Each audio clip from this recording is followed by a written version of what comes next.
안녕하세요. 목사님, 사모님, 성도님들 다시 뵙게 되어서 반갑습니다. 오늘은 두 번째 강의, 아내가 원하는 남편이라는 주제입니다. 우리 남자 성도님들, 아내들이 허공에 던지는 질문들이 무엇인지 혹시 아십니까? 어떻게 해야 남편과 대화할 수 있을까? 남편은 왜 자신의 감정을 이야기하지 않을까? 남편이 우리 가족의 리더가 되게 하려면 어떻게 하면 좋을까? 어떻게 남편을 존경할 수 있을까? 남편은 왜 일만 할까? 아이들은 아빠에 대해서 잘 모르고 그래서 아빠를 전혀 이해하지 못한다. 어떻게 하면 남편과 아이들이 잘 지내고 함께 여행하면서 놀러 다닐 수도 있을까? 남자는 정말로 여자와 다른 존재일까? 결혼 당시 우리는 정말로 서로 사랑했었다. 그런데 이제는 확신이 없다. 남편은 내게 무엇을 바라는 것일까? 내가 남편에게 매력적인 여자가 될 수 있을까? 거의 모든 여자들이 공통적으로 남자에게 던지는 질문입니다. 제가 남편을 사랑하듯이 남편이 저를 사랑하게 하려면 어떻게 해야 할까요? 이것이 여자들이 남자들에게 던지는 공통적인 질문입니다. 우리 성도님들, 여자가 언제 이혼을 생각하는지 아십니까? 여자가 언제 이혼을 생각하는가? 남편이 외도하는 것을 알게 되었을 때, 남편이 폭력, 폭언 또는 도박을 할 때, 또는 남편이 가정을 보살필 만한 능력이 없다고 생각될 때, 사랑받지 못하고 대화가 끊어졌다고 생각할 때, 또는 성적으로 불만족을 느낄 때 여자들이 이혼을 생각합니다. 첫 번째로 무엇보다 아내를 회복시켜라 라고 하는 말씀을 드리고 싶습니다. 저희 모친이 돌아가실 때쯤 저희 형님께서 어머니께 이런 질문을 드렸습니다. 어머니, 돌아가시면 아버지 옆에 모실까요? 라고 질문을 했습니다. 그랬더니 아니다. 절대로 너희 아버지 옆에는 묻히고 싶지 않다라고 대답을 하셨습니다. 왜 그렇게 저희 어머니가 그런 대답을 하셨을까요? 돌아가셔서나마 아버지 옆에 있고 싶지 않았던 저희 어머니의 마음이셨습니다. 저희 아버지는 조광지처인 저희 어머니 이외에도 두 분의 작은 어머니가 계셨습니다. 제가 어렸을 때 저희 어머니가 막내인 저를 향해서 내가 너 때문에 산다라고 하는 말씀을 여러 번 제게 하셨습니다. 이것은 저희 어머니의 인생의 고통이 아주 컸는데 그럼에도 불구하고 그 가정을 버리면 제가 버림받을까 봐서 그냥 살아셨다고 하는 그런 말씀이었습니다. 저는 한국의 가부장적인 가치관을 가진 아버지 아래서 성장하였습니다. 그런 아버지를 통해서 저는 무엇을 보고 배웠을까요? 어머니의 고통을 너무나 많이 보고 자란 저희 형제들은 불륜과 폭력에 대한 강한 거부감으로 인해서 그런 유혹에는 빠지지 않았습니다. 그러나 아내를 사랑하고 또 아내와 대화하고 그런 모습은 보지 못하고 자랐습니다. 제 아내가 투병을 하면서 암 투병을 하면서 그녀의 가슴 속에 첩첩이 쌓여져 있던 상처들을 며칠에 걸쳐서 제게 털어 놓았습니다. 제가 무심하게 던졌던 말들 또 냉정한 태도가 얼마나 제 아내의 마음에 고통과 아픔과 상처로 남아 있었는지를 제 아내가 제게 다 털어 놓았습니다. 제가 그런 이야기를 며칠 동안 들으면서 얼마나 경악을 했는지 모릅니다. 그리고 제가 제 아내에게 용서를 구했습니다.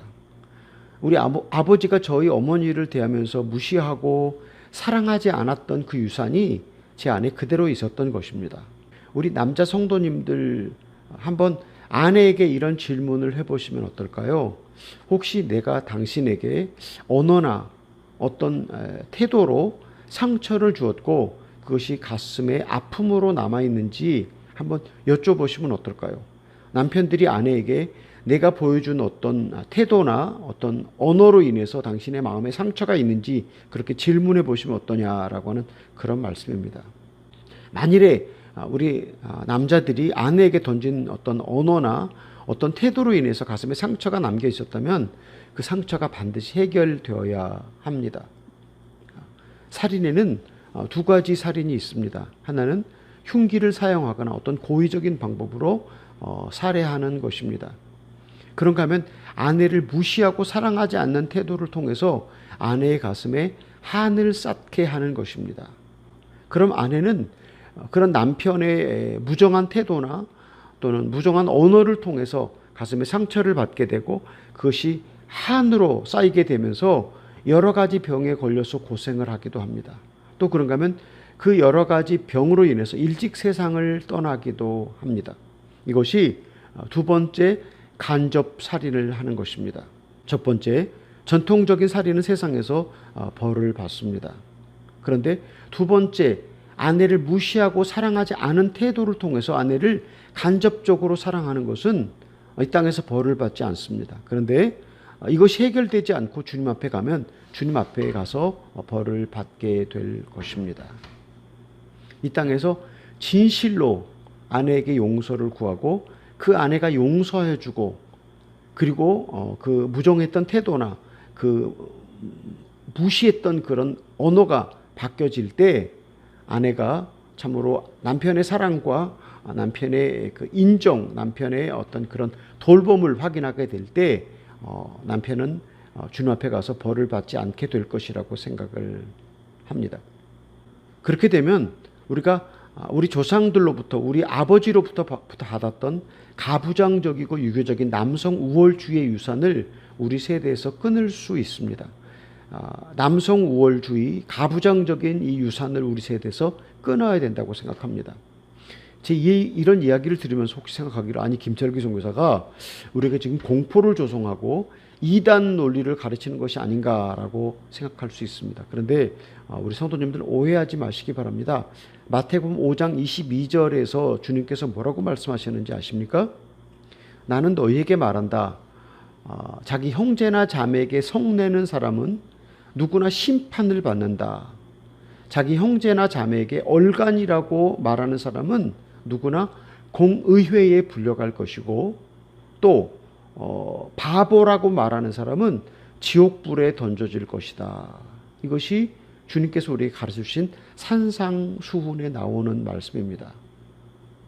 우리가 우리 주변에 있는 사람들에게 바보라고 말하는 그것 때문에 지옥불에 던져진다면 우리가 인생을 살아가면서 아내에게 던지는 그런 언어폭력 또는 냉정한 태도 이런 것들은 정말 우리가 지옥에 들어가고도 충분히 남는다고 하는 것을 우리에게 가르쳐주고 있습니다. 제가 아내를 떠나보내고 난 다음에 발견한 제 모습은 위선자였고 사기꾼이라는 사실을 제가 알았습니다. 주님께서 우리에게 주신 두 번째 계명이 무엇입니까? 첫 번째 계명은 하나님을 목숨과 뜻을 다해서 영혼을 다해 사랑하라고 하는 것이었고 두 번째 계명은 내 이웃을 내 몸처럼 사랑하라고 말씀을 하셨습니다. 우리에게 가장 가까운 이웃은 누구라고 생각하십니까? 우리 사랑하는 성도님 여러분, 우리 가장 가까운 이웃은 가장 가까이 있는 여러분의 아내고 또 아내에게는 여러분에게 남편입니다. 그런가 하면 마태복음 25장에 보면 주님께서 지옥에 보내는 사람들에 대해서 이렇게 이야기를 합니다. 지옥에 가는 사람들이 누구냐 하면 내가 굶주렸을 때에 옥에 갇혔을 때에 병들었을 때에 너희가 나를 찾아보지 않았다고 말씀을 하십니다. 그러니까 너희가 지옥으로 가야 된다라고 그렇게 주님이 말씀을 하셨습니다. 그러니까 그들이 질문하기를 아니 언제 우리가 주님이 옥에 갇혔고 병들었고 배고팠을 때 찾아보지 않았습니까? 라고 얘기하니까 주님께서 작은 자에게 하지 않은 것이 바로 내게 하지 않은 것이라고 설명을 하여 주십니다.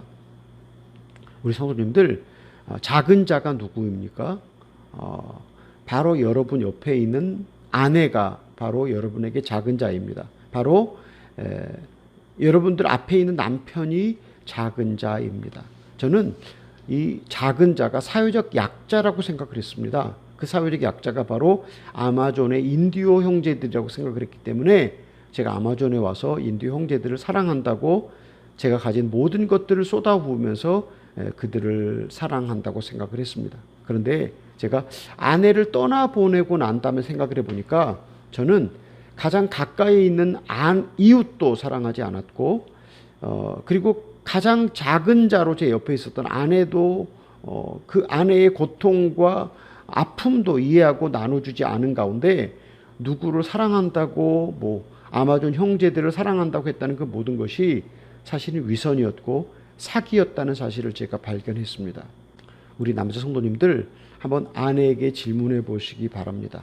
혹시라도 내가 던진 어떤 무심한 말 때문에 또는 어떤 그런 냉정한 태도 때문에 당신의 가슴에 아픔이 되고 고통이 되고 그것이 상처로 남아 있는지를 한번 질문해 보시기를 바랍니다.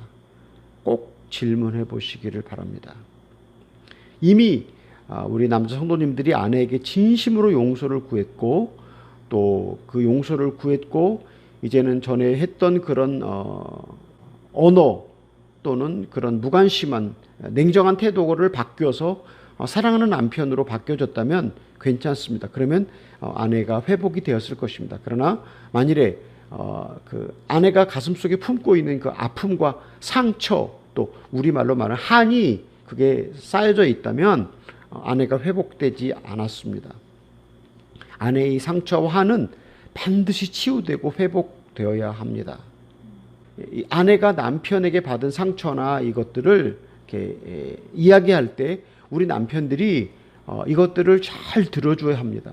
아내가 구구절절히 이야기할 때 절대로 남자 성도님들이 변명하거나 또는 뭐 이렇게 그것을 막아버리면 안 됩니다. 그러면 그 아내가 그것들을 다 토해낼 수가 없습니다.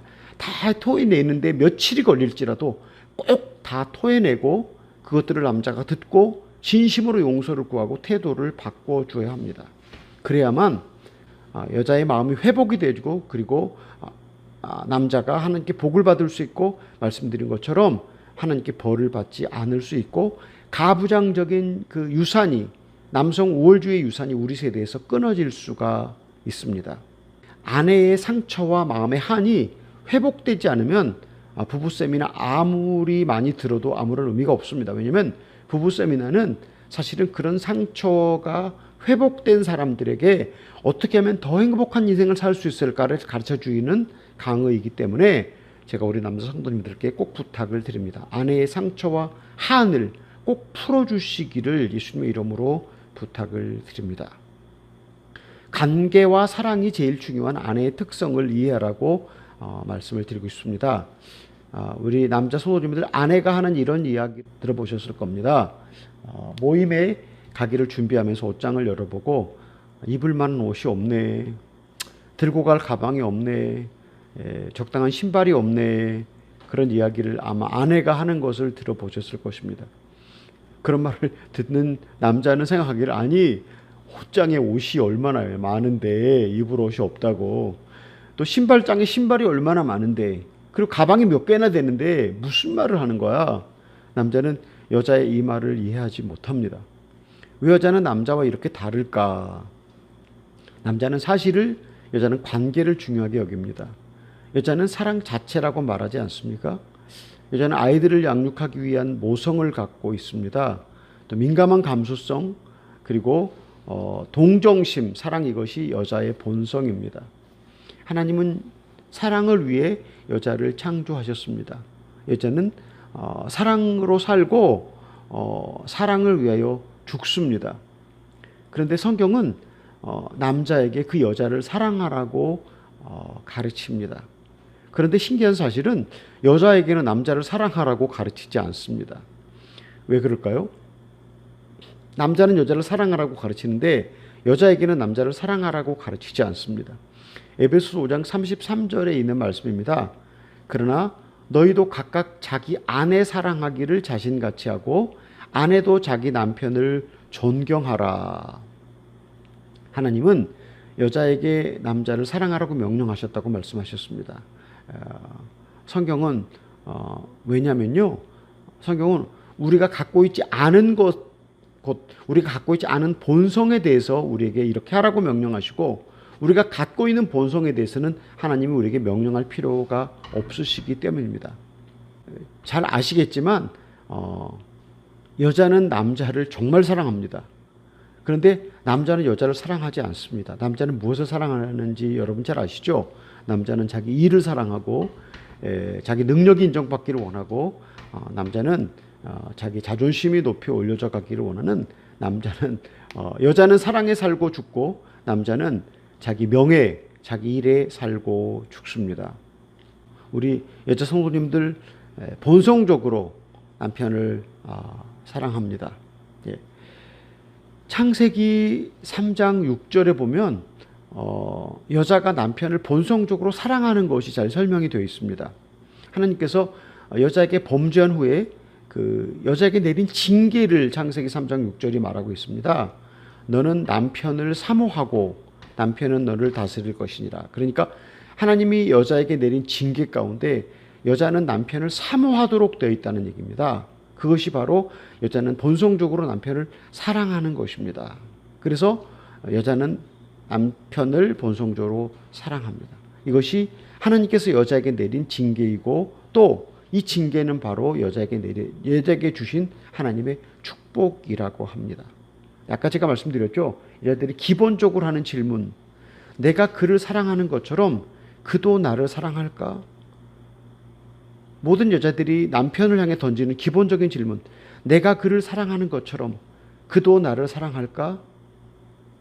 여자가 판단하기를 자기가 남편을 사랑하듯 남자가 자기를 사랑한다고 느끼지 않으면 여자는 슬퍼하고 자기 사랑을 또 다른 방식으로 표현을 하기도 합니다. 자기가 남편을 사랑하는 것처럼 남편이 자기를 사랑하지 않으면 다른 방식으로 표현을 하는데, 그것은 남편을 무시하고 비웃고 남편을 정죄합니다. 에머슨 에거리치라고는 유명한 가정 상담자는 그녀가 간절히 원하는 사랑, 그 남자가 진심으로 원하는 존경이라고 하는 책에서 여자의 사랑에 대해서 이렇게 이야기합니다. 우리가 숨쉬기 위해서 공기가 필요하듯이 여자는 사랑이 필요하다. 본인이 남편을 사랑하듯이 남편이 자기를 사랑하지 않는다고 느끼면 여자는 불행을 느낀다라고 그렇게 이야기를 합니다. 여자가 남편이 자기를 사랑하지 않는다고 느끼면 여자가 불행하게 느끼고, 그 다음에 여자가 남편을 비난한다라고 그렇게 이야기를 합니다. 남편은 여자로부터 그런 비난을 받을 때 그 비난을 무시와 경멸로 이야기합니다. 자기 남편이 자기를 사랑하지 않는다고 하면 그것을 비난하는데, 남자는 그 비난을 무시와 경멸로 받아들이면, 그러면 남자는 입을 아주 닫아 버립니다. 입을 닫아버린 그 남자들을 보면서 여자들은 이런 남편의 침묵을 아주 적대적으로 느낍니다. 이런 남편의 침묵을 아주 적대적으로 느낍니다. 에머슨 에거리치는 더불어 이렇게 이야기를 합니다. 남자와 여자들은 서로 다른 색안경을 끼고 있다. 여자가 분홍색 안경을 끼고 있다면 남자는 푸른색 안경을 끼고 있다. 옷장에 있는 옷들을 보면서 또 구두를 보면서 가방을 보면서 없다라고 말하는 것처럼 전혀 해석을 다르게 한다는 그런 이야기입니다. 참 신기하죠? 그러니까 여자는 분홍색 안경을 끼고 있고 남자는 푸른색 안경을 끼고 있기 때문에 전혀 똑같은 사실을 보면서, 팩트를 보면서 남자 해석과 여자 해석이 다르다고 하는 일입니다. 우리 남자 성도님들 혹시 아내의 생일이나 결혼 기념일을 잊어버려서 부부싸움 한 적이 있으십니까? 여자는 역사적으로 연애할 때부터 그런 기념일들을 아주 잘 기억하고 남편으로부터 그런 것들을 기억하고 기념해주고 선물을 받기 원하고 소중하게 이렇게 대해주기를 바라는 마음이 아주 만일에 있습니다. 또 여자는 연애할 때부터 받았던 상처와 또 그런 아픔의 흔적을 계속 기억하고 있으면서 역사적으로 하나도 잊어버리지 않고 무슨 일이 생기면 문제가 생깁니다. 남자는 전에 모든 일들은 다 잊어버리고 한 가지 일만으로 여자와 대화를 시작하는데, 여자는 과거에 있었던 모든 것들을 다 기억하면서 남자와 더불어서 다툼을 시작합니다. 어떻습니까? 우리 남자 성도님들 뭐 기념일, 생일 그런 거 잊어버렸다고 뭐 그것이 남자가 여자를 사랑하지 않는다라고 그렇게 결론을 내리면 이거 좀 억울한 거 아닙니까? 아마 여러분들도 이거 억울하다고 생각을 하실 것입니다. 예, 맞습니다. 그런데 여자는 자기가 소중히 여김을 받고 싶은 마음 때문에 결혼기념일, 생일 또 뭐 이런 것들에 대해서 아주 중요하게 여깁니다. 이것은 여자들이 관심과 사랑에 민감하다는 것을 보여주고 있습니다. 여자들은 남자들이 자기에게 보여주는 사랑과 관심에 아주 민감하기 때문에 그런 생일이나 결혼기념일이 기억되고 또 축하받지 못하면 남자가 자기에 대해서 아무 관심이나 사랑이 없다는 것으로 생각하고 남자를 향해서 그런 것들을 얘기하면서 슬퍼하고 또 괴로워합니다. 이런 것들에서 아내가 불평하고 비난하고 눈물을 흘릴 때 대부분 남자들은 입을 꼭 닫고 거칠게 대답을 하거나 짜증을 냅니다. 이렇게 하는 아내들에게 남자가 이런 방식으로 저항한다는 그런 이야기입니다. 남자들은 감정을 잘 억누르고 이렇게 구분하지만 여자들은 표현을 잘하고 반응을 아주 잘 보입니다. 그래서 여자들은 자신이 어떻게 느끼는지를 정직하게 남편에게 이야기를 합니다. 그래서 남편이 자기를 세상에서 가장 중요한 존재로 여겨주라고 끊임없이 여러 가지 것들로 이야기를 합니다. 그렇게 이것들을 보면서 여자가 이렇게 자기를 중요하게 여겨달라고 이기적으로 남편을 괴롭히는 것이 아닌가라고 생각할 수 있는데 사실은 그게 아니라 이것이 여자들이 갖고 있는 여자들의 본성입니다. 하나님이 여자들을 그렇게 만드셨기 때문에 여자들이 자기가 소중하게 여김을 받고 결혼기념일, 생일들이 기억되어지고 축하받기 원하도록 그렇게 여자는 관계를 소중하게 여기도록 지음을 받았기 때문에 그렇게 드러내는 것이다 라고 이해하시기를 부탁을 드립니다. 우리가 잘 알듯이 여자는 여자끼리 작은 테이블을 가운데 두고 서로 앉아서 얼굴과 얼굴을 맞대고 눈동자와 눈동자를 맞대고 서로 이야기를 몇 시간씩 나누고 그리고 헤어지면서 소통하는 소통의 달인들입니다. 이렇게 남자는 남자와 남자끼리 테이블에 앉아서 눈동자를 마주치고 대화를 잘 못합니다. 왜 남자와 여자는 이렇게 소통의 부재가 일어날까? 첫 번째는 남자와 여자의 차이가 있기 때문이고요. 두 번째는 남자가 여자를 자기의 동맹으로 자기 아군으로 인정하는데 있고 이래서 남자들의 공감 능력이 사실 많이 떨어집니다. 남자들의 공감 능력이 여자들의 공감 능력과 완전히 다르고 여자는 소통의 달인인데 비해서 남자는 절대로 소통의 달인이 아니기 때문입니다. 제 아내 혼석 선교사는 신학을 공부한 여자였습니다. 여보 우리 얘기 좀 해요 라고 말하면 제가 항상 두려움에 떨었습니다.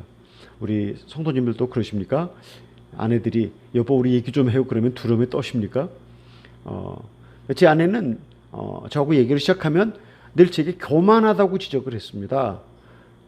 제가 제 아내가 교만하다고 지적을 하면 아니 내가 교만하다고 뭐가 교만해?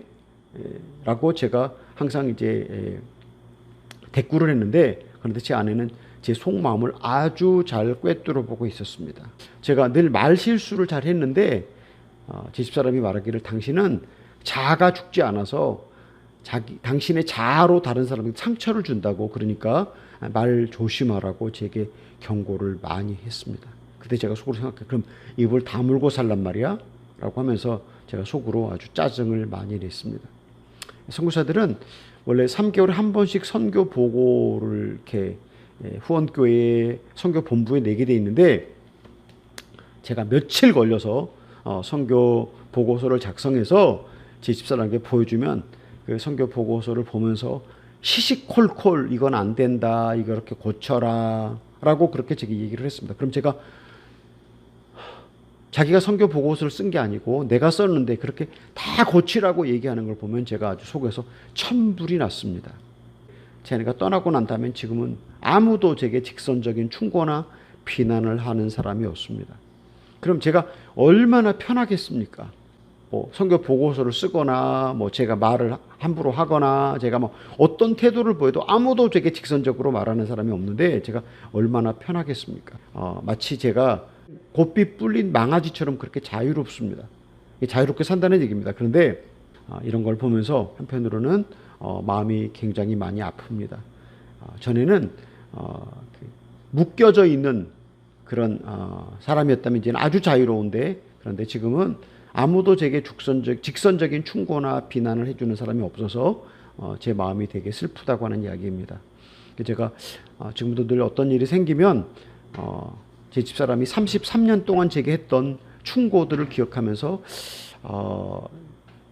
지금 제 아내가 옆에 있었으면 어떤 얘기를 내게 할까라고 생각하면서 제 아내의 충고에 다시 귀를 기울이고 있습니다. 제 아내는 제 옆에 없지만 제 아내와 함께 같이 살고 있다는 생각을 합니다. 우리 성도님들, 아내는 여러분을 도와주고 세상 끝날까지 함께하는 그런 여러분의 아군이고 일심동체입니다. 근데 우리 남자들은 그걸 잘 인식하지 못하고 또 그 여자가 여보 얘기 좀 해요라고 그러면 우리가 되게 무서워하고 두려워하는데, 사실은 우리가 여보 얘기 좀 해요라고 말할 때 제가 전 시간에 말씀드렸죠.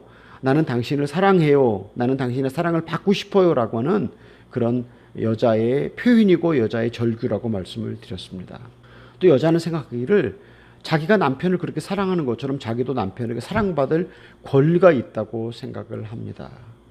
그런가 하면 남자는 내가 가족들을 위해서 이렇게 열심히 일하는데, 내가 정말 직장에서 수모를 당하고 상사로부터 비난을 받고 뭐 일을 잘 못한다는 그런 얘기를 들으면서도 일을 계속하고 있는 건 가족들을 부양하기 위해서 열심히 일하는데, 나는 마땅히 여자에게 존경받을 권리가 있다라고 생각을 합니다. 그래서 여자는 내가 남편을 사랑하는 것처럼 사랑받을 권리가 있고, 남편은 자기가 열심히 일하고 노동하는 것처럼 나도 아내에게 존경받을 권리가 있다고 주장을 합니다. 이렇게 서로 권리를 주장하면 누가 이기겠습니까?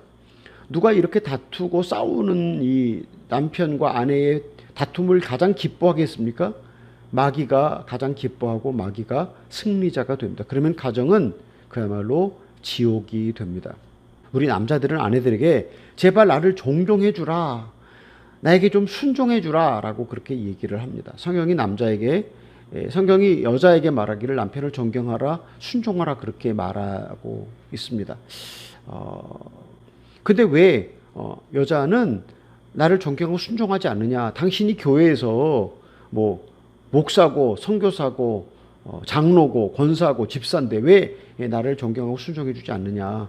새벽기도 매일 나가서 기도한다는데 도대체 뭘 기도하는데 그 모양이냐라고 생각을 합니다. 그러면서 아이고, 여자가 해야 되는 본분도 하지 않으면서 그렇게 교회에서 무슨 직분을 갖고 있다고 속으로만 판단하는 게 아니라 아주 겉으로 얘기하면서 당신은 가짜라고 얘기하는 아주 강큰 남자들도 있습니다.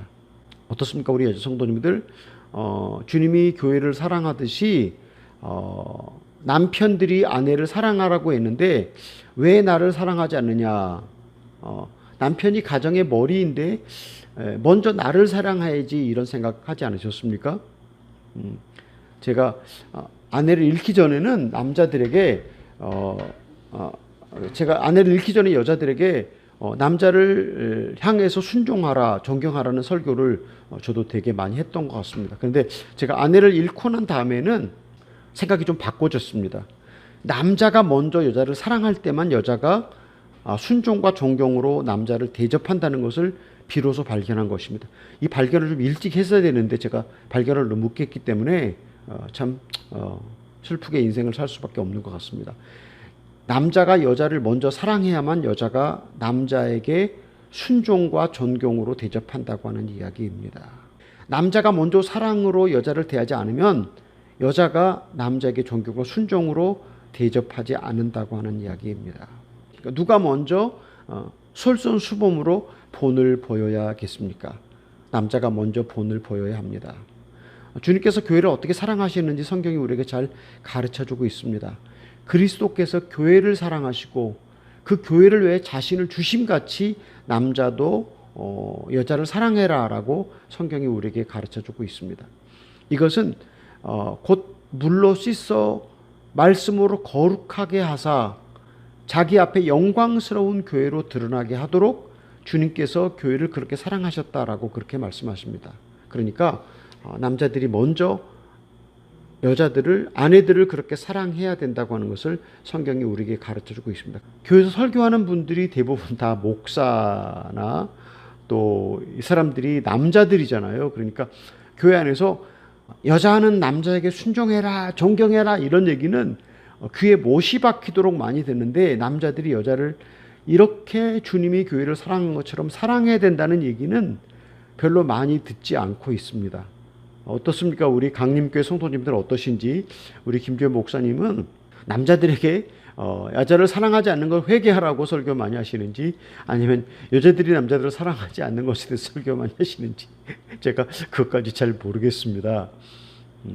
성경이 말하는 것처럼 그리스도가 교회를 위해서 행한 것처럼 정말 우리 남자들이 여자를 사랑할 때 여자들이 남자들을 향해서 존경과 순종으로 대접한다는 것을 기억하시기를 바랍니다. 근데 주님께서 교회를 사랑하신 것은 어떤 사랑이었는가? 사랑은 감정인가 아닌가? 주님이 우리를 사랑하신 것은 감정이 아니었고 그것은 희생이었고 그것은 주님의 의지이셨습니다. 그리고 먼저 모든 것을 주는 그런 사랑이셨습니다. 우리 남자 성도님들, 우리 아내를 사랑할 때 아내를 사랑하는 것은 의지적인 결단이고 그리고 희생하는 것이고, 그렇게 남자가 먼저 해야 된다고 하는 것입니다. 남자가 여자를 사랑하는 것은 선택이 아니라고 하는 것입니다. 그것은 의지적인 결단으로 마땅히 해야 되는 것이라고 하는 것입니다. 우리가 꼭 사랑하고 싶지 않을지라도 우리가 사랑하는 행동을 보일 때 우리의 성숙함이 들어가고 그리고 거기에 열매가 맺히게 되는 것입니다. 이것은 절대로 위선이 아닙니다. 우리가 사랑하고 싶은 마음, 감정이 따를 때 사랑하는 것뿐만 아니라 의지적으로 사랑하는 행동을 보이고 그때 우리가 성숙함이 들어가고 사랑의 열매가 나타나는 것이 위선이 아니고 그렇게 해야 된다고 하는 것을 제가 말씀을 드립니다. 이제 제가 아내가 원하는 남편은 누구인지 구체적으로 살펴보고 말씀을 드리기를 원합니다. 첫 번째로 아내들은 영적인 남편을 원합니다. 남편이 기도하고 성경을 읽고 가족들을 주님께로 인도하고 그리고 남편이 제사장적인 역할을 감당할 때, 남편이 아내를 위해서 기도해 주는 것을 알 때 아내들은 안정감을 느낍니다.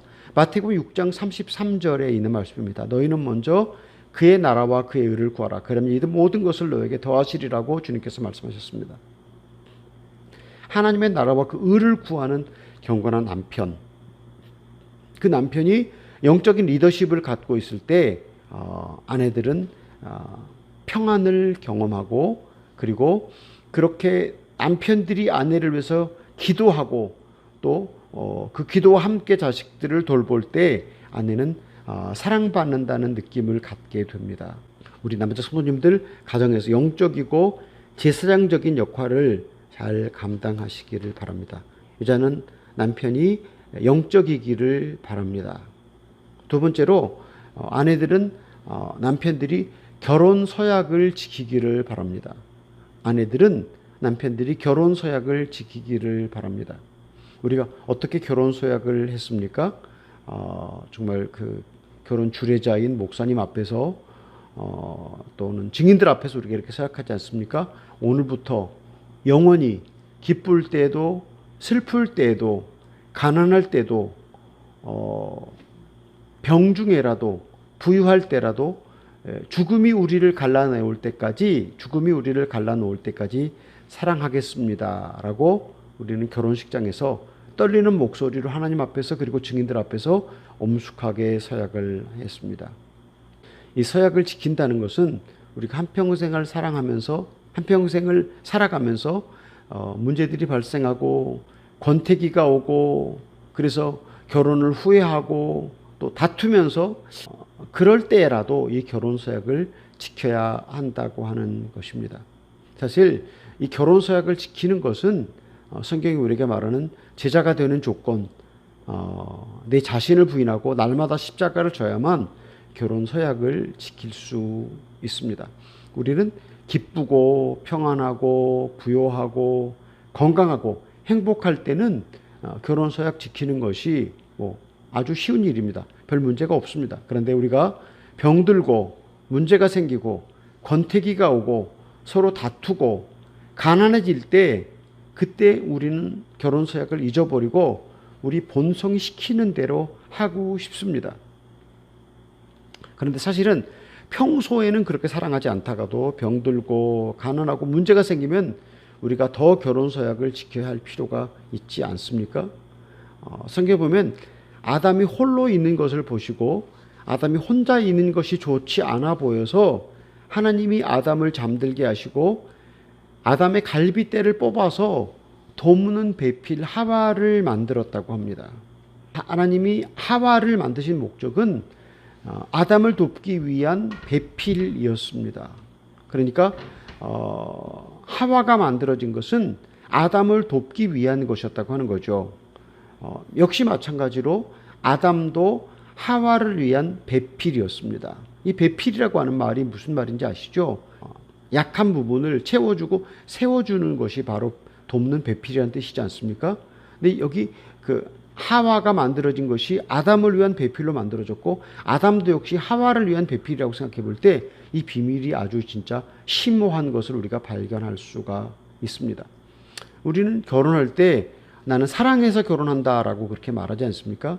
그런데 정직하게 뒤집어 놓고 보면 내가 사랑이 필요해서, 내가 사랑을 줄 대상이 필요해서 우리가 결혼하는 것입니다. 그러니까 사실 결혼하는 것은 사실 나를 위해서 결혼하는 것이라고 하는 그런 이야기입니다. 그런데 우리가 결혼 서약을 지킬 필요가 있을 때는 사실은 이 사랑이 시험대에 오릅니다. 결혼할 때 나를 위해서 결혼했는데 문제가 있고 어려움이 있을 때 이 사랑이 시험대에 오른다고 하는 그런 이야기입니다. 우리의 이기적인 사랑이 시험대에 오른다고 하는 그런 이야기입니다. 말씀드렸는데 하나님이 하와를 아담을 돕는 배필로 만드셨다고 했습니다. 그러면 그 배필은 사실은 문제가 있고 어려움이 생겼을 때 하와는 마땅히 아담을 도와서 아담이 문제를 해결할 수 있도록, 아담이 앞으로 나갈 수 있도록 도와주는 역할이 하와의 역할이지 않겠습니까? 또 마찬가지로 하와가 문제가 있을 때, 하와가 어려움을 겪고 고난을 만나고 질병 중에 있을 때 아담이 그를 도와서 세워줄 때 바로 배필로의 역할을 감당할 수 있는 것이고 바로 결혼 서약을 지키는 것입니다. 우리는 결혼할 때 그런 개념을 갖고 아무도 결혼하지 않았습니다. 저도 결혼할 때 제 아내를 사랑해서 콩깍지가 씌어서 결혼을 했는데 바로 저를 위한 사랑이었기 때문에 어떻게 하면 내가 그 사랑을 받고 또 내가 주고 싶은 데 사랑을 줄까, 그래서 고통과 상처를 많이 받았습니다.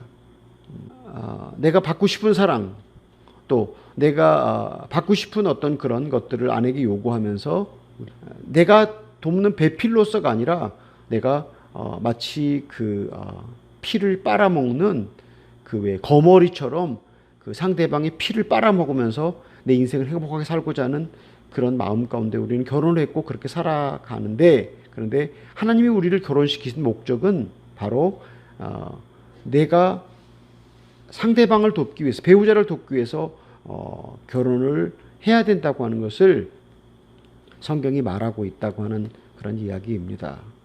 우리 사랑하는 성도님 여러분, 내가 나를 위해 살지 않고 배우자를 위해 살 때 우리는 인생을 가장 잘 살 수 있습니다. 다시 말씀을 드립니다.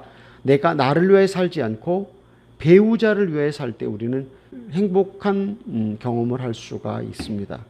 이것이 제가 제 아내의 생명이 꺼져갈 때 발견한 사실입니다. 그래서 제가 나는 돕는 배필로 살지 않았구나. 그런데 제 아내의 생명이 꺼져갈 때 제가 발견했습니다. 내가 정말 제 아내의 생명이 꺼져갈 때, 그때 비로소 제가 하나님이 나를 허선교사와 결혼시킨 것은 내가 이런 목적으로 해서 결혼을 한 것이었구나라는 사실을 발견을 했습니다. 주님께서 그분 인생에 사신 유형을 성경이 말하고 있습니다. 인자가 온 것은 섬김을 받으려 함이 아니라 도리어 섬기려 하고 자기 목숨을 많은 사람의 대속물로 주려 함이니라라고 말씀하셨습니다. 이것이 주님께서 일평생을 살아가신 삶의 유형이었습니다. 이것이 주님이 살아가신 그분의 삶의 목적이었습니다. 바로 우리가 결혼하는 것은 섬김을 받기 위해서가 아니라 섬기려 하고 내 목숨을 배우자를 위해서 주려고 할 때 그때 우리가 행복한 인생을 살게 된다고 하는 그런 이야기입니다. 주님이 보여주셨던 삶의 유형이 우리의 삶의 유형이 되어야 합니다. 이 말이 맞습니까? 이때 우리는 진실로 의미가 있고 보람 있는 결혼 생활을 할 수 있습니다. 하나님의 은혜로 저는 말씀드렸던 것처럼 허선교사가 암투병을 앓고 죽음이 가까워올 때 그때 제가 결혼 서약을 하나님의 은혜로 지킬 수가 있었습니다. 2010년 허선교사의 암이 재발되고 그 말기암 통증과 함께 고통의 긴 여행이 시작이 되었습니다. 암이 재발됐을 때 저는 너무 놀랐고 두려움에 떨었습니다. 그래서 아내를 살려달라고 기도를 했는데 제가 의식이 있는 동안 항상 기도를 했습니다. 기도하고 또 기도하고 또 기도했습니다. 제가 아마존에 있을 때는 신학교 채플에 가서 기도하다가 자고 기도하다가 매일 그렇게 철야를 하면서 아내를 살려달라고 기도를 하였습니다. 하나님, 저를 데려가시고 아내를 살려주십시오. 하나님, 저를 데려가시고 아내를 살려주십시오. 살려주만 주신다면 제가 무엇이든지 하겠습니다. 라고 하나님을 설득시키고 하나님을 감동시키고 여러 조건을 내게 하면서 하나님께 제 기도가 관철되기를 바라는 그런 사람들이 말하는 강청 기도를 열심히 했습니다. 제가 3개월 아마존에 있었고 제가 3개월 한국에 가면 저희 딸이 아마존에 3개월 동안 제 대신 일을 해주고 그러면서 제가 제 아내를 간호했습니다. 제가 이렇게 아마존을 오가면서 아내와 함께 있었습니다. 제가 아내를 위해서 기도를 많이 했다는 것이 결혼 서약을 지켰다고 하는 것이 아니라 아내가 가장 힘들고 어려웠을 때 제가 아내 옆에 함께 있었던 것이 제가 주님의 은혜로 결혼 서약을 지켰다라고 그렇게 생각을 합니다. 우리 사랑하는 남자 성도님들 말씀드렸습니다.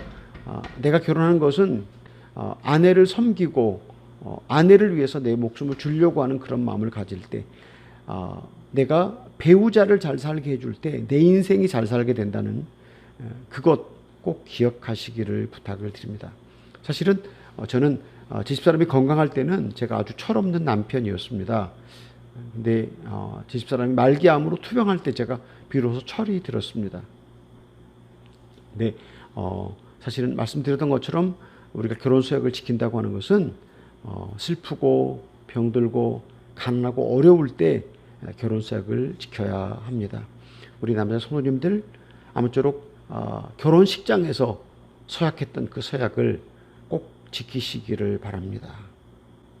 세 번째로 남자가 원하는 남편, 남성다운 남편을 원합니다. 여자가 남성다운 남편을 원합니다. 남자가 여자다운 여자를 좋아합니다. 마찬가지로 여자도 남성다운 남자를 좋아합니다. 이 말을 잘못 들으면 매일 체육관 가서 운동하는 근육질의 남자, 몸짱 이런 개념이라고 오해할 수 있는데 오해하지 마시기 바랍니다. 사실 여자는 남자의 외모에 관심을 갖기보다는 남자의 속마음에 관심이 더 많이 있다고 합니다. 그럼 이것은 무엇을 말하냐면 아내가 남성다운 남자를 좋아한다는 것은요, 남성의 겉모습이 아니라 남성의 내면의 모습이 평안하고 안정되고 그럴 때 그것을 남성다운 남자라고 평가를 한다고 합니다. 우리 남자들이 외모에 되게 관심이 많이 있지 않습니까? 그래서 미국 남자들은 직장이 끝나면 곧바로 체육관으로 가서 열심히 운동을 해서 근육질의 남자가 되어서 아내에게 보여주고 싶어 하는데, 말씀드린 것처럼 여자는 근육질의 남자에게 별로 관심이 있는 게 아니고 속마음이 남자다운 것을 좋아한다고 합니다. 말씀드린 것처럼 여자를 편안하게 해주고 여자를 안정감 있게 만들어줄 때 인격적인 그런 남편일 때 그런 남자를 남성다운 남자로 선호한다고 하는 이야기입니다. 이런 남자는 성격이 좋고 또 한결같고 듬직하고 그래서 여자가 평안함을 누리고 또 이런 남자의 자신감을 통해서 여자가 함께 안정감을 누리게 된다고 합니다. 우리 남자는 자신의 능력을 통해서 다른 사람들을 조종하고 싶어 하기도 합니다. 남자는 서열을 만들어서 다른 남자들을 조종하고 그렇게 하는데 사실은 유일하게 남자가 능력으로 조종하고 싶은데 조종되지 않는 대상이 있다면 그것이 바로 배우자일 것입니다. 남자들은 여자가 남자답지 않다는 얘기를 들을 때가 되게 두려우지 하지 않습니까? 그래서 여자가 당신은 참 남자답지 않다라고 할 때 하는 얘기를 들을까 두려워하는데 여자는 부드러운 남자, 권위적이 않은 남자를 선호한다고 합니다. 이런 남자를 여자는 남성답다고 생각을 하고 여자가 선호한다고 합니다. 저는 평생 우리 집사람으로부터 이런 잔소리를 엄청 많이 들었습니다. 왜 목사가 되어서 그렇게 평안하지 못하고 조급하고 불안하냐, 이런 얘기를 제가 엄청나게 많이 들었고 스트레스를 많이 받았습니다. 속으로 제가 얼마나 짜증이 많이 났겠습니까? 또 그리고 제가 제 얼굴에 얼마나 그 인상을 쓰면서 아내를 노려보았겠습니까? 제가 속으로 어쩌라고. 네, 제 아내가 떠난 다음에 제가 비로소 알았습니다. 저는 평생 목표 지향적인 삶을 살았거든요.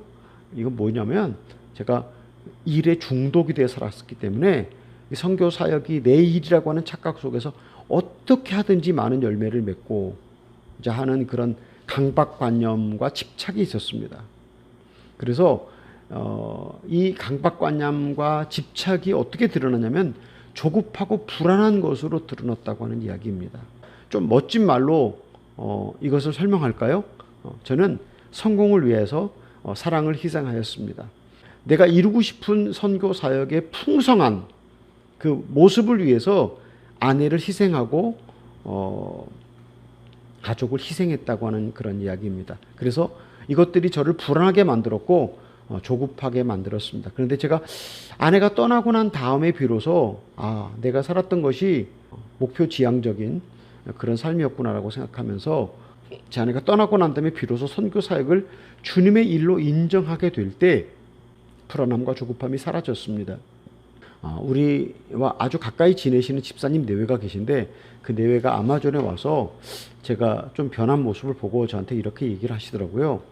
허성 교사님의 평생 기도가 이루어진 것을 봅니다. 그렇게 얘기를 하셨어요. 아마 그 집사님이 제가 조급하고 불안해하는 모습을 떨쳐버린 것을 보면서 이야기하신 것입니다. 우리 남자 성도님들, 남성다운 남자가 되기를 원하십니까? 일반적으로 세상에서 남성다운 남자라고 하는 건 세상의 가치관이고 기준입니다. 또 우리 남자들이 갖고 싶었던 근육질의 남자, 권위적인 남자, 능력을 갖고 다른 사람을 조종하는 남자가 남성다운 남자로 여자에게 비치는 것이 아니라 평안하고 안정감 있고 넉넉한 남자를 남성다운 남자로 여자가 이해한다, 그런 이야기입니다. 우리 사랑하는 남자 성도님들, 절대로 여러분의 성공을 위하여 여러분의 아내를, 가정을 희생하지 마시기 바랍니다. 그럼 이 다음에 후회가 많이 따르기 때문입니다. 아무쪼록 아내가 선호하는 그런 남성다운 남성이 되시기를 예수님의 이름으로 축복합니다. 네 번째로 아내는 시간을 함께 가지는 남편을 원합니다. 남편과 아내가 서로 맞벌이로 서로 같이 일하면서 시간을 함께 보낸다는 것이 얼마나 어려운 일입니까? 가능하면 하루 한 끼 식사를 같이 해라 라고 그렇게 제가 권면하고 싶습니다. 또 주말에 시간이 가능하다면 아이들을 집에 두고 부부끼리 서로 나가서 데이트를 하기도 하고 서로 이야기를 하기도 하고 그렇게 하면서 꼭 시간을 같이 보내면서 아내의 삶에 관심을 가지시기를 바랍니다. 아내와 이렇게 시간을 꼭 같이 가지게 될 때 아내는 함께 남편과 함께 가지는 시간을 아주 기뻐한다고 합니다. 다섯 번째로 집안일을 분담하여 주고 자녀 양육을 함께 하여 주는 남편을 원합니다. 저는 결혼하기 전에 설거지도 그리고 방 청소도 집 청소도 한 번도 해본 적이 없었습니다. 그런데 결혼을 하니까 집사람이 설거지도 해달라고 그리고 청소도 해달라고 그러더라고요. 그래서 제가 처음에 너무 깜짝 놀랐어요. 아니, 우리 어머니도 한 번도 안 시킨 일인데 이 여자가 나한테 설거지 시키고 청소 시키나라고 하는 생각이 들었기 때문입니다. 한국의 가부장적인 생각을 갖고 있었던 저에게는 그게 충격이 됐습니다. 한국은 지금 많이 변하고 있지 않습니까? 제가 한국에 아주 사랑하는 그 젊은 형제가 있는데 그 형제는 직장에서 하루 종일 일하고 집에 돌아오면 저녁 8시가 된다고 그래요. 근데 저녁 8시에 돌아와서 설거지하고 청소하고 빨래하고 그렇게 하면 11시가 된다고 그래요. 그 다음날 아침 6시에 일어나서 다시 직장에 출근을 한다고 그래요. 그 형제의 부인은 아이들을 둘을 키우는데 그 아내가 아이들 둘을 키우면서 사실은 남편이 돌아와서 남은 설거지, 집 청소, 빨래를 해주기를 바라고 있다는 얘기를 들었습니다. 전에는 남자가 도와주면 감사하다고 여자들이 얘기를 했는데 요즘은 서로 맞벌이 하기 때문에 마땅히 일을 같이 하는 것이다라고 여자들이 생각을 한다고 그래요. 근데 전통적인 가부장, 한국의 유교 문화 속에서는 여자는 집안일을 하고 아이들 키우는 것을 생각하고 남자는 바깥일을 한다는 것으로 생각하지 않습니까?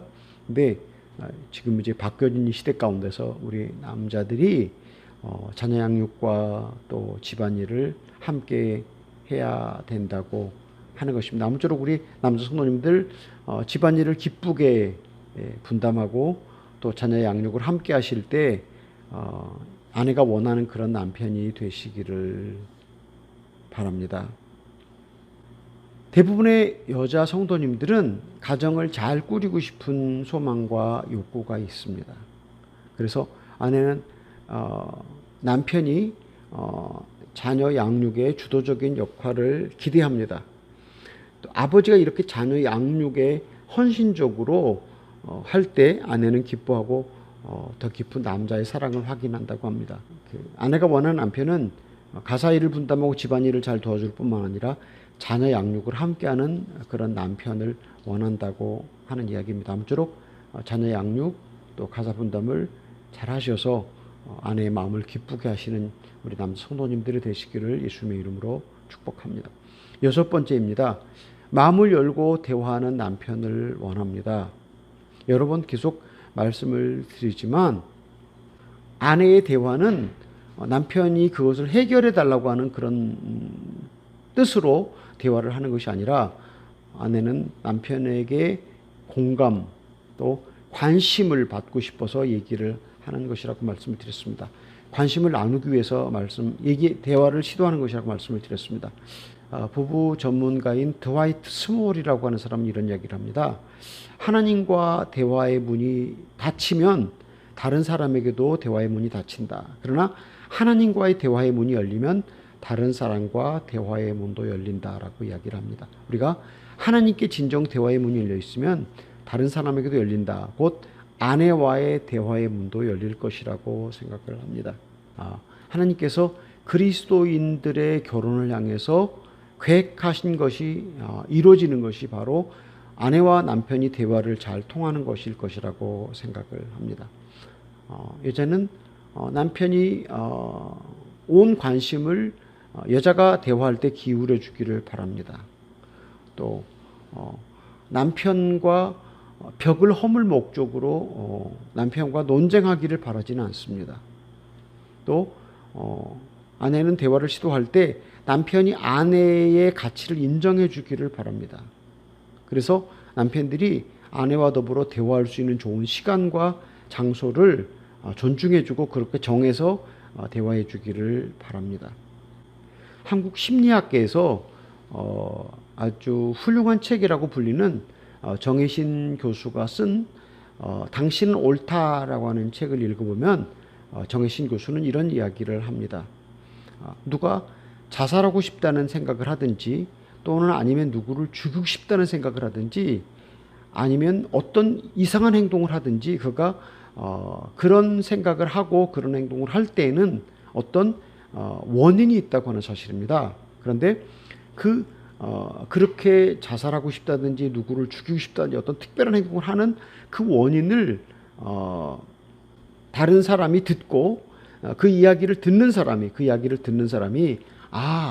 그랬었구나, 많이 힘들었겠구나, 화가 많이 났었겠구나, 많이 슬펐겠구나 라고 그리고 내가 그걸 몰랐구나, 미안하구나, 그렇게 뭐 자살하고 싶다든지 누구를 죽이고 싶다든지 어떤 이상한 행동을 하는 그 원인을 들어주고 이렇게 공감해 줄 때 그랬었구나, 많이 힘들었겠구나, 많이 화가 났었겠구나, 많이 슬펐겠구나라고 하는 그런 공감을 해주게 될 때 그 이야기를 하는 사람이 비로소 누군가가 내 이야기에 공감해 준다고 생각을 할 때 생각을 바꾸고 삶이 변한다고 합니다. 바로 이것은 무엇을 말하냐면 누군가 자기 이야기를 공감해 줄 때 위로를 받고 생각을 바꾸고 삶이 바꿔줘야 한다는 것을 그 사람이 생각하면서 바른 삶으로 돌아가게 한다는 이야기입니다. 누군가가 이야기를 할 때 정죄와 비난을 하기 전에 뭔가를 가르쳐 주려고 하기 전에 다른 사람의 말에 공감해 줄 때 그 사람은 자기 마음을 다 열어서 이야기를 풀어낼 수가 있습니다. 제가 이 세미나 시작하면서 우리 남자 성도님들이 아내의 가슴 속에 있는 상처와 한들을 반드시 치료하고 회복해 줘야 한다고 말씀을 드렸습니다. 또 말씀을 드렸습니다. 여자는 연애할 때부터 받았던 상처를 하나도 잊어버리지 않고 다 기억하고 그것과 함께 보따리를 풀어서 남자와 함께 이제 이렇게 다투기도 하고 대화를 하기도 하는데, 아무쪼록 우리 사랑하는 남자 성도님들 아내가 가슴속에 품고 있는 상처와 한을 다 풀어서 짐승의 용서를 구하고 정말 전에 그런 태도가 아니라 이제 사랑하는 태도를 바꿔서 아내의 상처를 치유해 주시고 아내를 회복시켜 주시기 바랍니다. 아내를 치유하고 회복해 주면요, 우리가 다시는 옛날 같은 실수를 반복하지 않을 수 있습니다. 또 다시 말씀을 드리면 우리가 한국 문화, 유교적인 남성 우월주의의 가부장적인 이런 가치관을 우리 세대에서 끊어줄 수가 있습니다. 우리말에 이런 말이 있죠.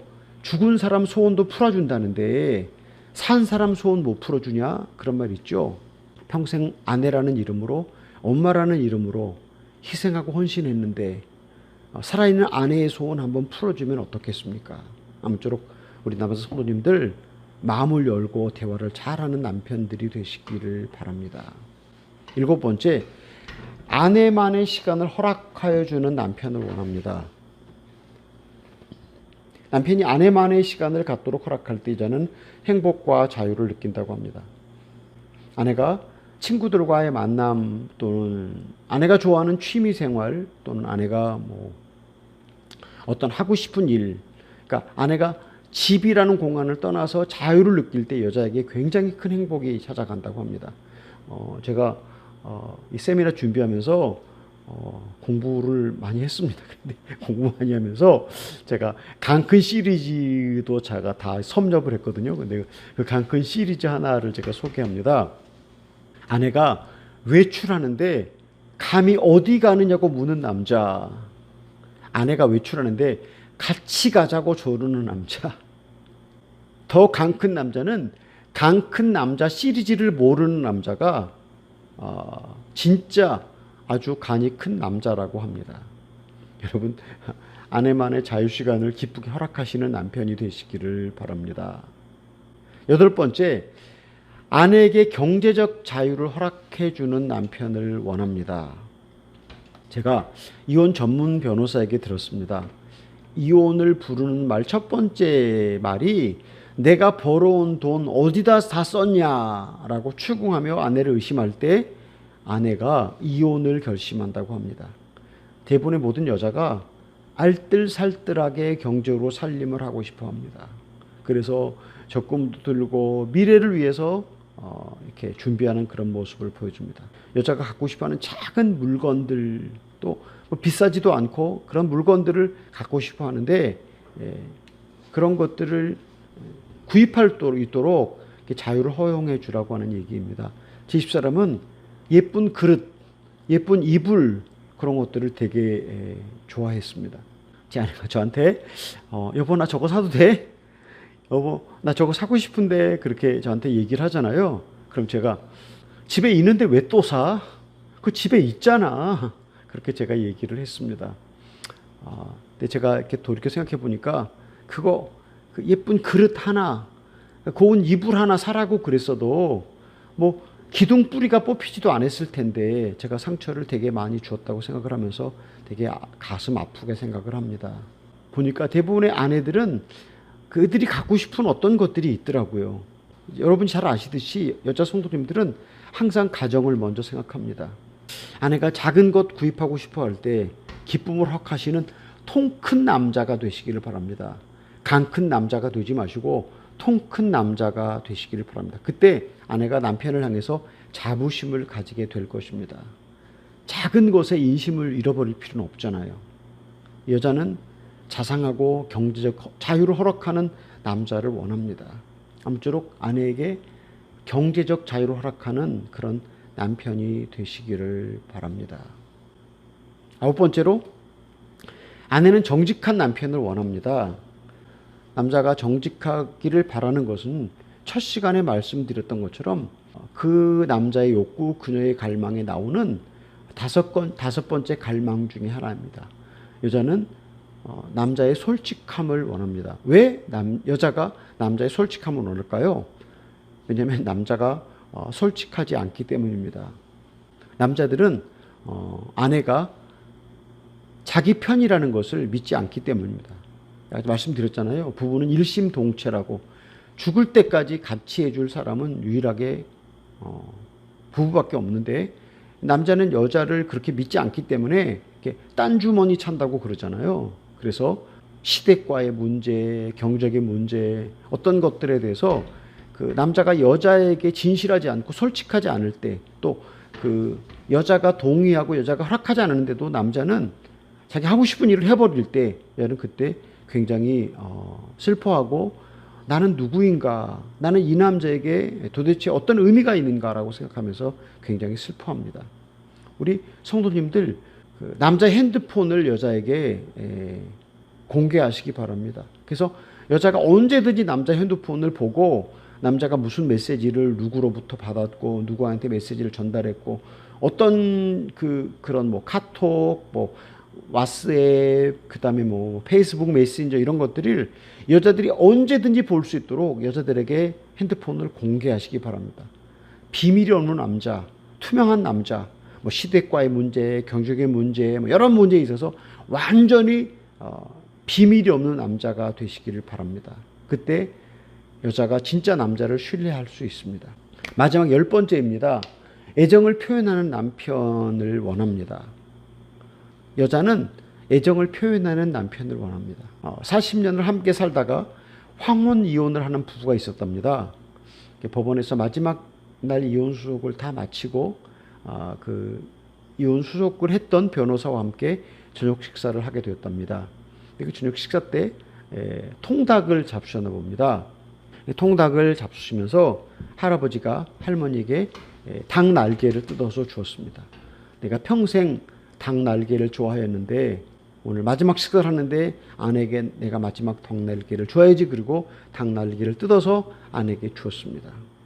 할머니가 이 닭 날개를 받으면서 이 영감탱이가 평생 나한테 닭 날개를 주더니 또 닭 날개를 주는구나 라고 생각하면서 아주 마지막 식사 때도 화가 많이 났습니다.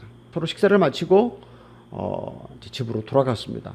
이 남자 할아버지는 변호사와 함께 차를 타고 아마 집으로 돌아갔었던 것 같습니다. 그러면서 자기가 마지막으로 닭 날개를 준 사연에 대해서 할머니에게 얘기를 했답니다. 할아버지가 집에 돌아가서 생각하기를 이제 이혼을 했는데 이혼을 한 이상 아내에게 마음이라도 풀어줘야지 그러고 전화를 걸었습니다. 할머니가 보니까 할아버지한테 전화가 왔잖아요. 그래서 전화를 받지 않았습니다. 할아버지가 또 한 번 전화를 걸었습니다. 그런데 할머니가 전화를 받지 않았습니다. 그리고 하룻밤이 지났습니다. 할머니도 생각을 해보니까 이제 다 이혼을 했는데 내가 할아버지한테 전화해서 미안하다고 얘기를 해줘야 되겠다고 생각을 하고 할머니가 할아버지 그 다음날 아침에 전화를 했습니다. 그런데 할아버지 전화를 받지 않았습니다. 내가 자기 전화를 안 받았다고 삐져갖고 전화를 안 받나? 그리고 또 한 번 전화를 걸었습니다. 그런데 그때 메시지가 하나 도착했습니다. 할아버지가 돌아가셨습니다. 라고 하는 메시지였습니다. 그래서 할머니가 곧바로 할아버지가 살고 있는 집으로 달려갔습니다. 그랬더니 할아버지가 핸드폰을 꼭 쥐고 있는데 그 핸드폰에 기록하고 보내지 못한 메시지가 있었습니다. 여보, 미안했소. 그리고 사랑하오 라고 하는 메시지가 적혀져 있었는데 보내지지는 않은 할머니에게 보냈던 메시지였습니다. 요즘에 많이 하는 황혼이혼, 졸혼 그런 이야기 우리가 많이 듣지 않습니까? 평생을 함께 살면서 할아버지도 할머니도 충분하게 애정 표현을 하지 못하고 그냥 그렇게 헤어진, 평생 자기가 좋아하는 닭날개를 주었던 할아버지, 할머니는 닭날개를 좋아하는 것이 아니라 닭다리를 좋아했는데 그것도 표현되지 않고 그냥 살다가 그렇게 세상을 떠난 할아버지와 할머니의 이혼과 죽음, 생각해보면 얼마나 안타까운 것입니까? 사랑하는 남자 성도님들, 아내에게 애정 표현을 잘 하시기를 바랍니다. 바로 이것이 남자가 아내에게 줄 수 있는 큰 사랑의 선물입니다. 아내는 작은 선물을 받고 기뻐합니다. 여자는 큰 선물이 아니라 365일 남편의 마음과 관심, 또 작은 선물을 받을 때 되게 기뻐한다고 그래요. 여자는 소소한 매일의 행복을 원한다는 그런 이야기입니다. 저는 우리 집사람이 꽃을 되게 좋아해서 제가 우리 도시에서 나흘 걸리는 마나우스라고 하는 큰 도시에서 꽃을 사다가, 꽃 모종을 사다가 선교지 곳곳에 꽃을 많이 심었습니다. 그리고 또 인터넷으로 꽃을 주문해서 배달해 주기도 했고 또 꽃을 사다가 선물을 해주기도 했습니다. 제가 사는 이 주변에 한국인 선교사님이 계신데 그 선교사님 사모님이 꽃을 아주 좋아하시더라고요. 근데 그 사모님이 남편 목사님에게 꽃을 좀 사달라고 하는 얘기를 30년 넘게 했는데 목사님이 한 번도 꽃을 안 사주셨다고 그러더라고요. 그래서 제가 마지막으로 그 목사님 내외를 만났을 때 목사님께 목사님, 사모님 그렇게 꽃을 좋아하시는데 사모님 꽃을 좀 사드리세요. 그 돈이 얼마나 한다고 꽃을 안 사드리십니까? 꽃 좀 사드리세요라고 그렇게 얘기를 했거든요. 그렇게 제가 목사님 내외를 만나고 마지막으로 만나고 이제 돌아온 지가 2달 지났는데 사모님이 갑자기 코로나 바이러스로 병원에 입원해서 일주일 만에 세상을 떠나셨습니다. 세상을 떠나셨다는 얘기를 듣고 한참 시간이 지나고 난 다음에 제가 목사님께 여쭤봤어요. 목사님, 제가 사모님께 꽃 사드리라고 그랬었죠. 목사님, 사모님 꽃 사드렸어요? 라고 그렇게 질문을 드렸습니다. 그랬더니 꽃을 사주지 못한 채로 사모님이 갑자기 코로나 바이러스 세상을 떠났다고 그렇게 얘기를 하시더라고요. 그래서 제가 속으로 생각하기를, 사모님 그렇게 목사님에게 꽃 한 송이 받기를 소원했는데 그것 받지 못하고 세상을 떠나셨다는 것을 목사님이 생각하면서 목사님 마음에 평생 얼마나 아픔으로 자리할까라고 생각을 해 보았습니다. 제가 우리 남자 성도님들께 이런 얘기를 하잖아요. 그러니까 이렇게 이런 얘기를 하면 대부분 많은 남자들이 저한테 뭐라고 대답하는지 아세요? 내가 아내에게 최고의 선물입니다. 내가 바로 최고의 선물입니다. 꽃이 최고의 선물이 아니고 무슨 예쁜 그릇, 예쁜 이불이 최고의 선물이 아니고 내가 최고의 선물이라고 그렇게 얘기를 합니다. 그럼 제가 속으로 무슨 생각하는지 아십니까? 아이고 그래, 잘났다 잘났어, 계속 그렇게 살아라. 그러다가 아내가 세상을 떠나면 회한의 눈물을 쏟으면서 내 충고를 기억할 것이다 라고 그렇게 제가 생각을 합니다. 우리 남자 성도님들, 여자는 선물의 크기에 값에 별로 중요성을 두지 않습니다. 다만 남편의 관심과 배려를 원합니다. 아무쪼록 기쁘게 여자가 원하는 선물을 잘 주는 남편들이 되시기를 바랍니다. 여자가 남편에게 묻는 가장 큰 질문은 나를 사랑해요? 라는 질문이랍니다. 이때 남자들은 대답하기를 결혼할 때 사랑한다고 대답했잖아. 그 사랑 나는 변치 않았어 라고 대답을 합니다. 말되죠, 그렇죠? 내가 결혼할 때 사랑한다고 대답했고 지금 그 사랑 변하지 않았다고 그렇게 이야기를 합니다. 근데 여자는 남자가 출근할 때 사랑한다고 말하는데도 저녁에도 남자가 자기를 사랑하는지 확인해 보고 싶다고 합니다. 그렇게 남자의 남편의 사랑을 확인할 때 여자는 큰 안정감을 느끼고 정서적으로 평안해진다고 합니다. 우리 남자들은 새 차, 좋은 집, 또 은행에 잔고가 넉넉할 때 안정감을 느끼잖아요. 그렇습니까? 새 차, 좋은 집, 은행에 넉넉한 잔고가 있을 때 안정감을 느끼는데 여자는 남편에게 사랑받는다고 느낄 때 남자가 느끼는 안정감을 동일하게 느낀다고 합니다. 돈도 안 드는 일인데 남자가 여자에게 애정 표현을 하면서 여자에게 이런 안정감을 준다고 하면 얼마나 좋은 일입니까? 아무쪼록 애정 표현에 구두쇠가 되지 말기를 바랍니다. 애정 표현에 인색한 남자가 되지 않기를 바랍니다. 이제 제가 마지막으로 결론을 맺고 오늘 세미나를 마치고 있습니다. 남자가 이혼을 당하면 어떤 일이 생기는지 아십니까? 요즘에 황혼, 이혼, 조론 그런 말이 많이 유행하는데 남자가 이혼 당하면 어떤 일이 생기는가? 남자가 이혼 당하면 경제적으로 어려워진다고 합니다. 왜냐하면 재산을 반반 나누잖아요. 그러니까 재산을 반 나누면 경제적으로 쪼그라진다고 합니다. 여자는 집에서 살림만 하고 살았어도 이혼하고 난 다음에 뭐라도 일을 할 수가 있는데 남자는 이혼을 당하고 나이가 들어서 이혼을 당하면 아무 일거리가 없어서 점점점 더 가난해지고 생활이 쪼들려진다고 합니다. 두 번째로 남자가 이혼을 당하면 세끼 식사를 해결하는데 아주 어려움이 크다고 합니다. 그래서 남자가 여자로부터 이혼하자라고 하는 얘기를 들으면 매일 제일 첫 번 드는 걱정이 누가 내 세끼 밥을 해주지라고 하는 걱정부터 시작한다고 합니다.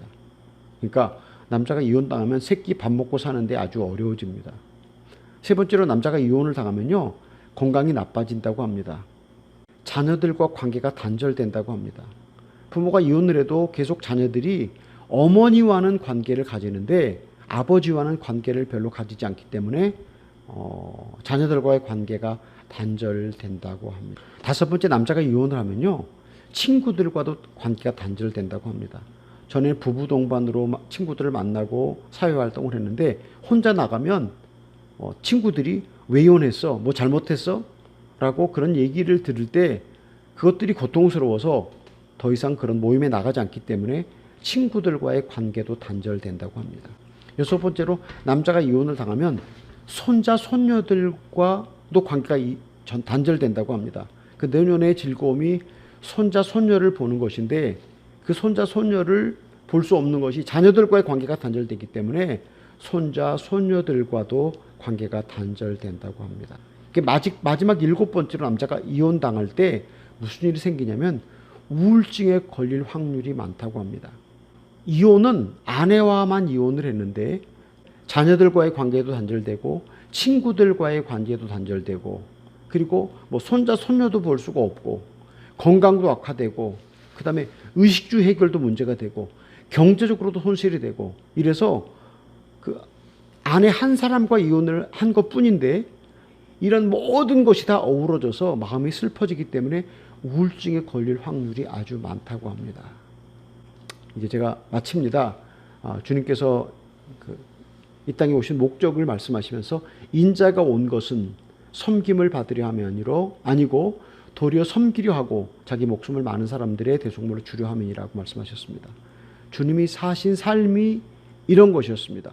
오늘 우리가 주님의 제자라고 말합니다. 우리 성도님들, 내가 잘 사는 것은 나를 위하여 잘 사는 것이 아니라 내가 잘 사는 것은 배우자를 위해 잘 살게 될 때 바로 내가 내 인생을 잘 살게 되는 것입니다. 이것이 바로 천국 시민들이 잘 살 수 있는 삶의 방법입니다. 가장 가까이 있는 아내가 바로 우리의 이웃입니다. 가장 가까이 있는 이 작은 자가 바로 여러분의 아내입니다. 아무쪼록 아내를 사랑하시면서 행복한 인생을 사시기를 바랍니다. 다음 주에는 남편이 원하는 아내라는 제목으로 부부 세미나를 하겠습니다. 다음 주 기대하시고 기다려 주시고 또 기도하시면서 아무쪼록 제가 오늘 전한 이 메시지, 제가 전한 이 세미나 내용을 일주일 동안 실천하시면서 다음 주를 기다려